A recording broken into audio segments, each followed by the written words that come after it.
lesson 7 عشرك تضباط lesson 7 عشرك تضباط A.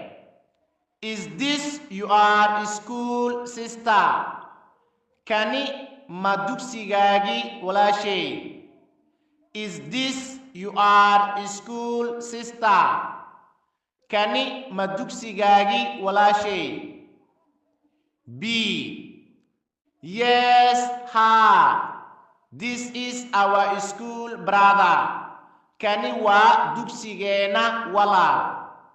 Yes, ha. This is our school brother. Kani wa dugsigena wala.